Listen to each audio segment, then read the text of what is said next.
Hi, Instagram. Hi, Facebook. Hi, YouTube. Say hi. Let me know where you're tuning in from. If this is your first time, definitely say hi. Let me know where you're tuning in from. Good morning, Sharon. Good morning, 𝐂𝐀𝐋𝐋.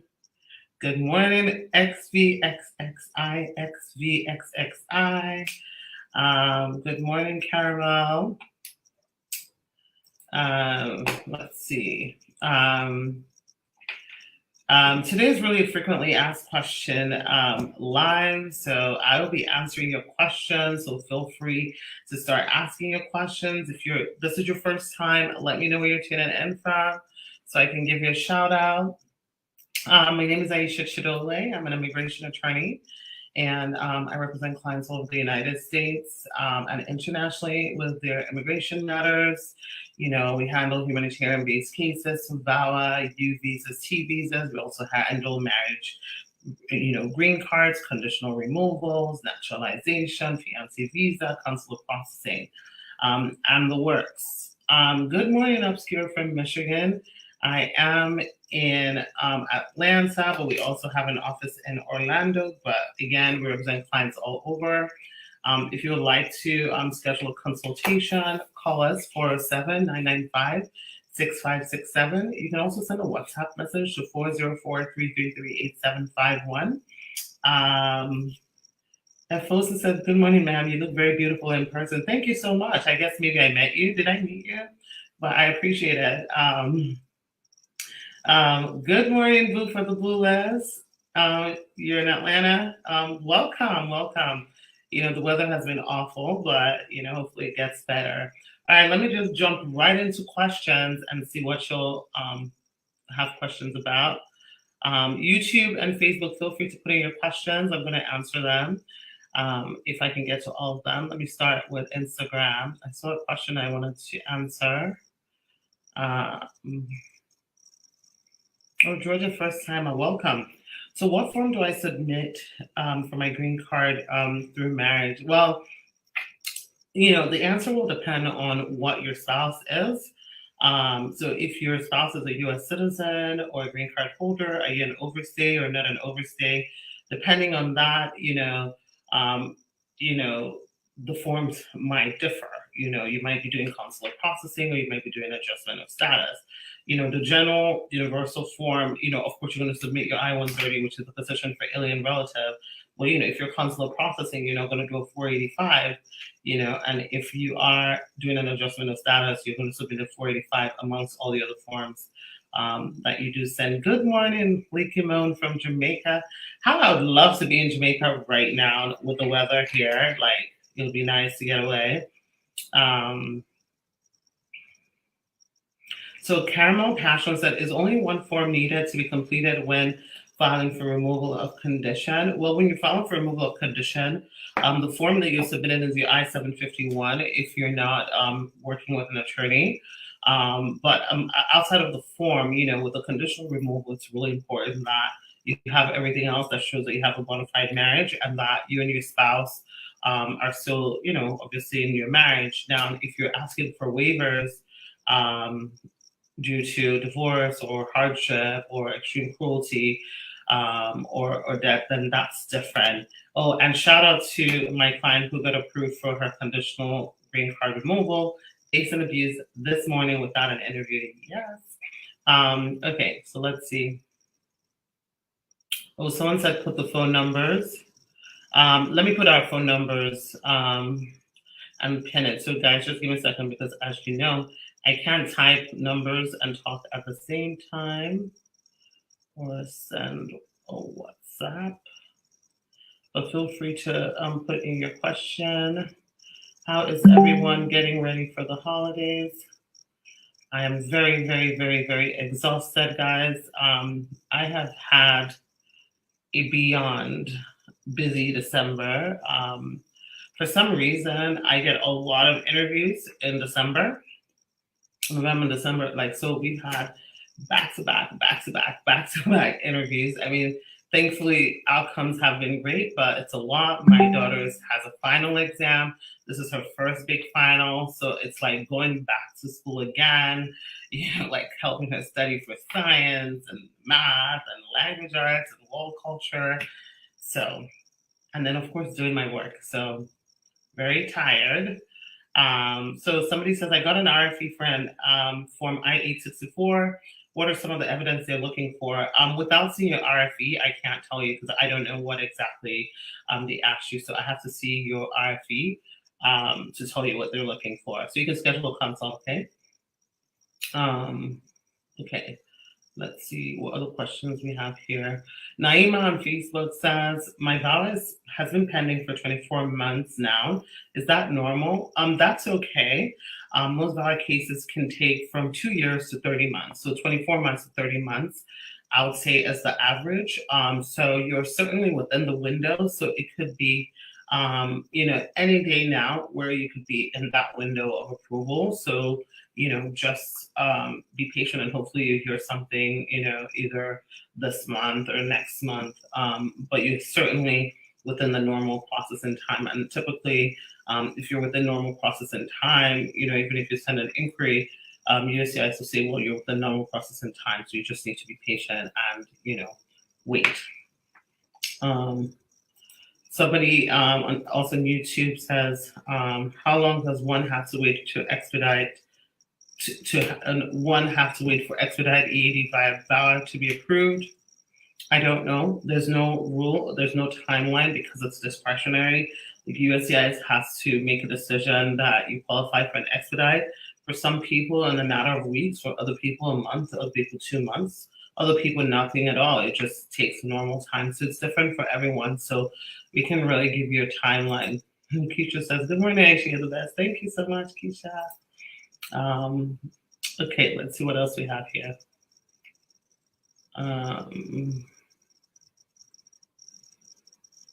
Okay, thank you, Gotcha 9090 for buying a badge. I don't even know what that means. Tyler said we should go live on TikTok one day. Tyler, if you know me personally, you know how much I hate TikTok. I really hate TikTok, guys, really do. But everyone on TikTok tells me, come on live. And I do go on sometimes, but the problem is, in order for me to go live on TikTok, I can't go live on Instagram.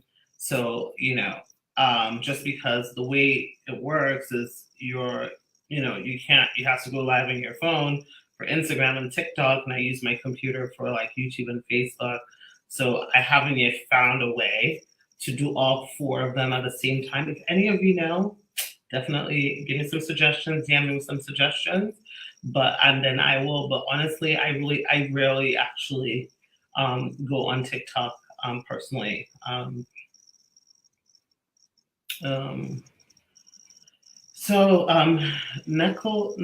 Nelkanadine says, how long after submitting your RFE are you supposed to hear back from them?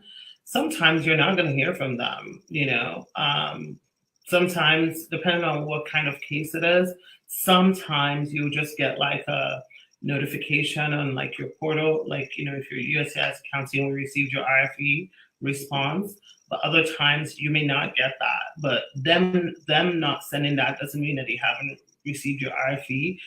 As long as you're submitting your request for evidence answers with proof of shipping and proof that it was delivered. I can't stress that enough. Like when people call and say, I never got a receipt, I never, I don't know if they got my stuff, it's been several months, or I sent a money order. So, especially because when you send a money order, you're not going to know whether they've cashed your money order or not. So it's really important that, you make sure that you get proof that your stuff was delivered, so that you can have that as evidence if USCIS says, oh, we never got this, to say, well, here's the proof that I did send it and somebody in this office received it. Okay. If you don't get a prima facie determination letter, does it mean you don't qualify for VAWA? Most likely, yes. So typically, A prima facie is like a preliminary pre-approval. So it's basically a determination where they're saying that you're eligible to be classified as a valid victim, but now we're going to basically go through your application with a fine-tooth comb. A prima facie is the first sign that they're basically acknowledging your claims in your statement and saying, okay, you have a case here, let's review it and see. But if you don't get one, then there's something missing from the standards of a valid application that you're missing, which essentially means you can't qualify because you have to pass and check mark all the standards to be able to. So, so I would be concerned if you've not yet received your prima facie, but then I don't know how long ago you put in your petition. Sometimes USCIS can also be delayed in sending the prima facie. Ladanan says, what is the timeline now that you're seeing with work permits being issued? We're definitely seeing it move back to a little bit of normalcy where, before it's like 9 months, 10 months. Now we're seeing more of like between 4 to 6 months. Most people are falling in that window and hopefully it continues that way. And we're definitely seeing at least 30% of people falling even earlier than the 4-month mark.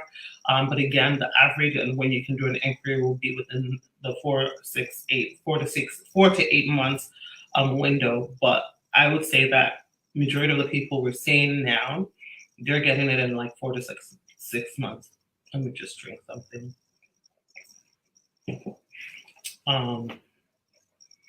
Somebody on YouTube says, okay, let me start from the first question. Hi, good morning. Lucky to catch you live today. On I-765 based on pending I-485, what's the current estimated wait time that you see from previously filed case? Okay, well, I just answered your question. And your second question is, and also how long do you think the I-360 will take if it was filed this month? Also, does EAD application C9 qualify for fee-based expediting? So the first part of your question is normally, and I said this earlier, so it's earlier in this live, takes 24 to 30 months. I won't go much into details on it again. Once this live is finished, you can just go back and read it, and then you see what I said, or listen to what I mean. Okay, so someone says, this is a very good question. Peter says, when is the correct time to renew the conditions when you have a 2-year conditional green card? So as long as you're filing with your spouse and there are no issues with you and your spouse, you can do it from 90 days from the expiration date on your 2-year green card. If you're not filing with your spouse and you're filing on the basis of divorce, death, or extreme cruelty, then you can file it much earlier. There's no amount of time that's too early. And then also you can file it later. With a divorce, you just want to, obviously a reason why you submitted it late, but generally that's fine to file it later. Okay.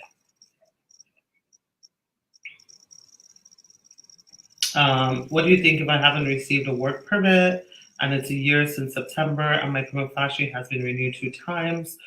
First thing I would want to know is what kind of work permit did you apply for? Did you have an adjustment of status attached to it? Those things will help me to be able to assess, whether or not you should have received your work permit. All right, let's see what we have in the question box.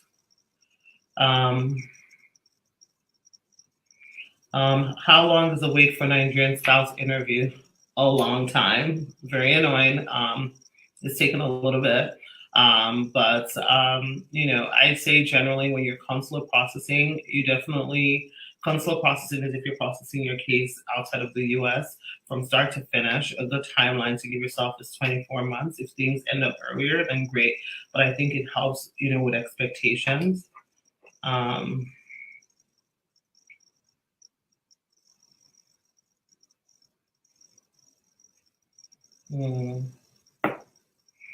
Getting married on Friday, how long should I wait to file? Congrats.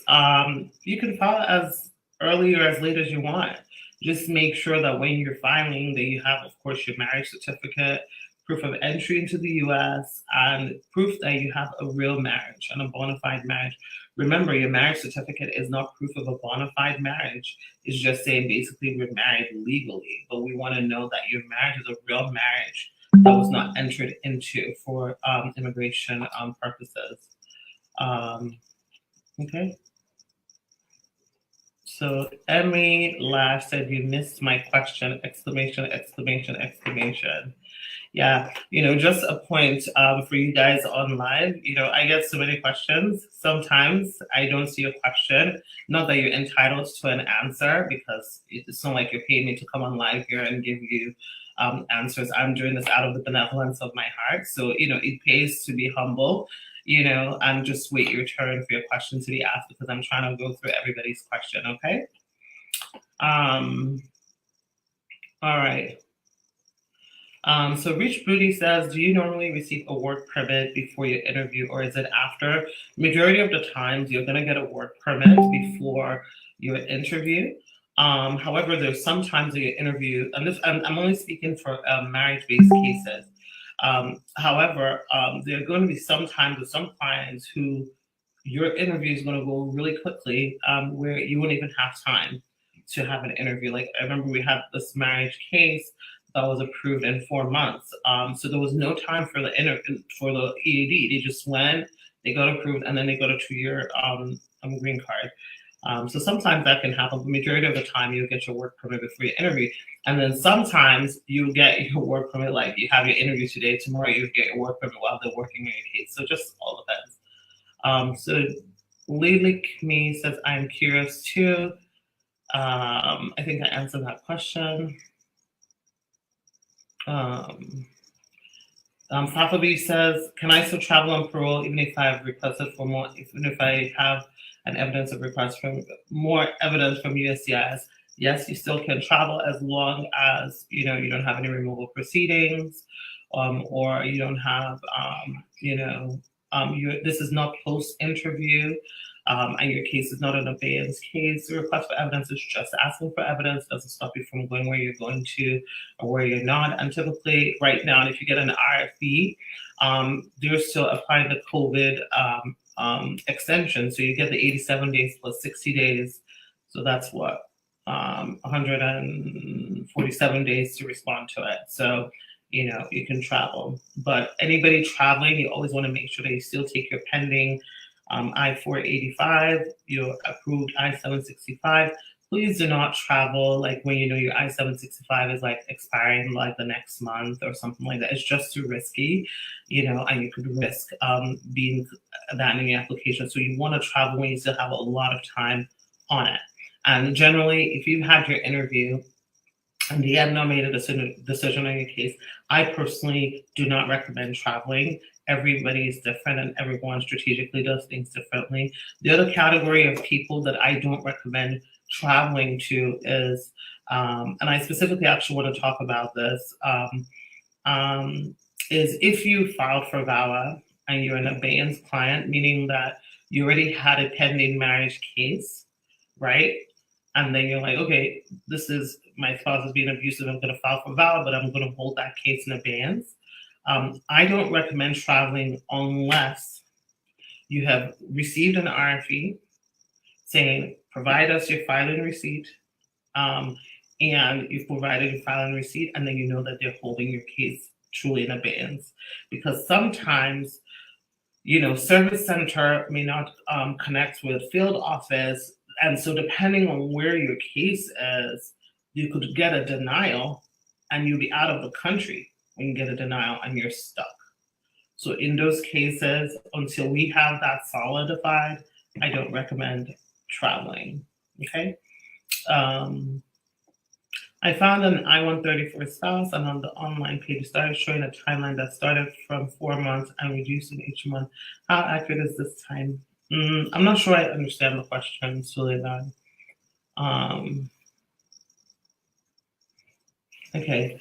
Everybody says, good morning. I have a friend that filed for VAWA. Now her husband wants to file their marriage-based petition. Is that going to be a problem? She's not going to withdraw the VAWA case. Well, I mean, it's obviously up to her. That you can have two I-485 pending. You can have different cases pending for immigration, except with the I-485, they can only approve one. They can only approve one I-485.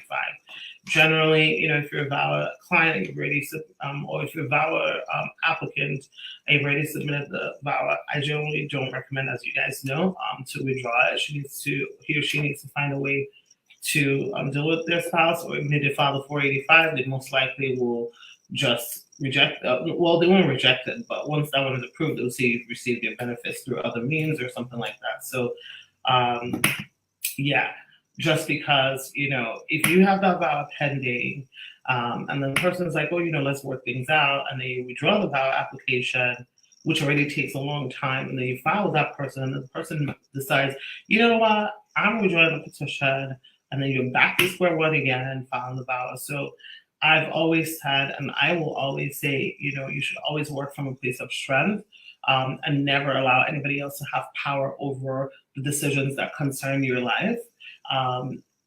So for a lot of immigrants who are in that situation, their spouses use the fact that they have the ability to petition for them as a tool of blackmail and a tool of power, and control over them. So, you can simply just say, don't, it's okay. You don't need to file for me, whatever, figure out what you want to say, but that's just my stance on it. Okay.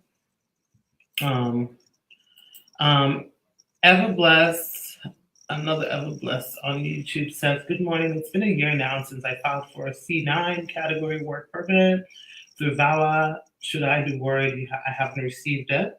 Well, I don't necessarily know that word is the word that I'll use, but you definitely want to do a status inquiry just to see why you haven't received it, because a year is definitely a long time.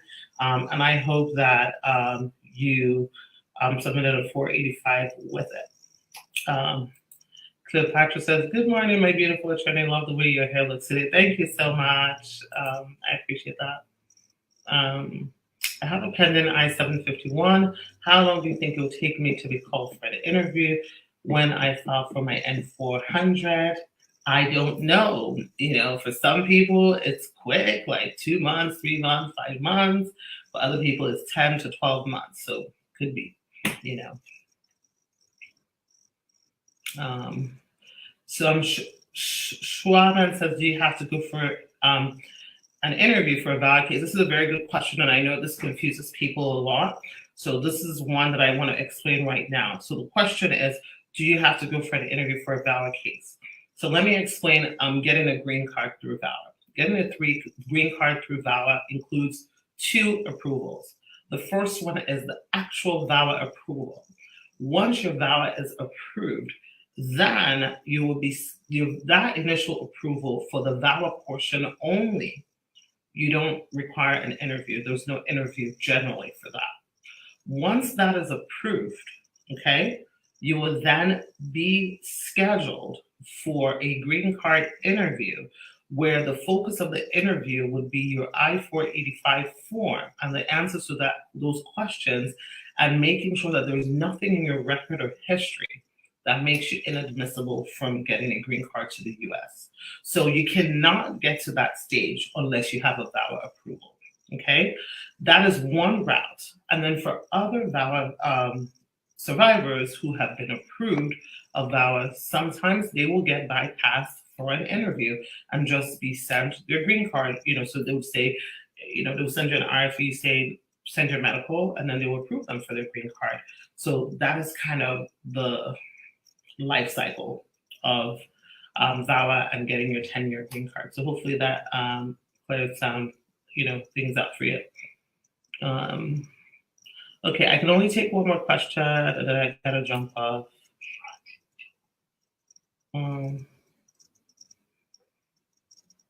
Nordwig says, if your VAWA is approved, does that mean an I-485 will be approved?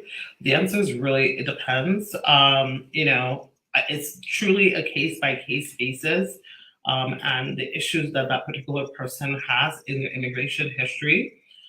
So like somebody could have, I'm trying to think of an easy example that would help you understand. Like, so let's say your VAWA was approved, but you don't, what can I use as a ground? Or and then you have an inadmissibility ground of misrepresentation. Maybe, when you first came into the country, like, you came with someone's passport or, something basically that misrepresented yourself for an immigration benefit. So you don't automatically get a green card, even though your VAWA is approved. Most likely, instead, you need a waiver. right? So you're going to need a waiver showing hardship to yourself so that USCIS can forgive you for misrepresentation, right? And if they give you the waiver, then you will be approved for your green card. And the reason I said it's hard to say is because each case is different. Because sometimes, somebody could even come to me and I'll say, okay, there's a potential misrepresentation issue here, but it's very arguable that it's not. So let us present our VAWA with your own explanation and wait to see if you need a waiver. So sometimes somebody will come and say, listen, I did this, I did that. It's like, you know what? Let's just send the waiver and just apply for everything together.